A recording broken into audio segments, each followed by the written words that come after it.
Somalia and some shocking figures that have just emerged. It's now thought the famine between 2010 to 2012 claimed as many as 250,000 lives. That's more than double the previous estimates.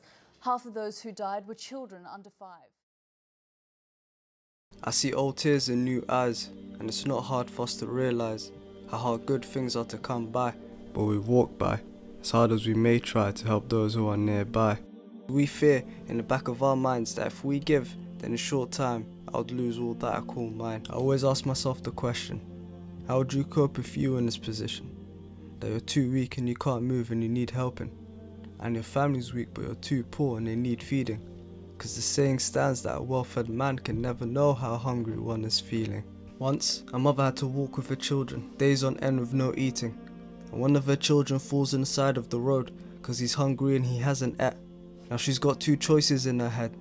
She could go ahead with the rest and leave her child for dead, or she could stay here and let him die with her. Either way, it just doesn't help. Can you imagine the feeling of leaving your children? Walking in the desert, air so thick that you're hardly breathing. And a father whose feet are blistered and bleeding takes his malnourished children to a nearby village for safekeeping. Travels to get water, but comes back to find his children aren't breathing. I cry at the things that I'm seeing. We were all born with a suit of cards in our hands. We all end up dead, whether rich or poor, still a man.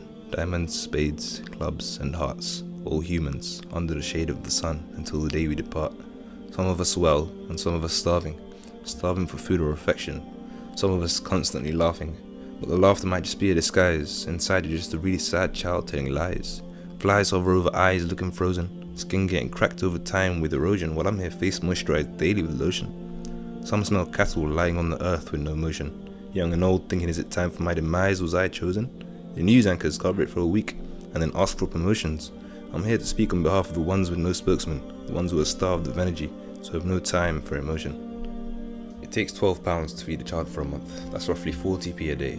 I don't want to make this an advert, where you could feed a child a month with that daily KA. Maybe you want to make it a bottle of Coke. That's 3 children you saved. Now your conscience feels good with the decision you made. A lot of the time, we're enslaved by our habits. We live our lives based on the revolution of the planet. Some of us plan ahead, and some of us static. But at the end, we're all in the same place, in the earth with the worms and the rabbits. What they say, it's the journey that matters. But some of us start the journey with no food and no fabric. Whilst we're here every year splashing out on these gadgets, others are starving, praying for the rain to start splashing. East Africa, a place known for its poverty and famine. Humans leave the womb and instantly step into a challenge. So with your suit of cards in your hand, are you going to stay still or continue your plan? If you can continue, take a minute and ask yourself, if you were born into a life that's a challenge, would you ask for some help or stay silent and suffer? Let the challenge take your health. Some don't even have that choice, so let's do the right thing and depart with some wealth. Things haven't been this bad before. These are levels we haven't seen before. Young Khadija can't raise her head, and Fatima ain't far from death. Dullah wishes he could be somewhere else instead, and Muhammad, he hopes for the best. I just put names to a face so the whole meaning could shift in place. Now it's time for us to make a change. God willing, it's time for lives to be saved. We need to make this the focal point, because the wrong things are taking center stage. Thank you very much for watching our first ever video. It was a spoken word based on the East African famine. It hasn't disappeared, it's still there. There are a lot of people in need. So what we've done is included a few charities in the description. If you could have a look at those and donate, it would be greatly beneficial for those people.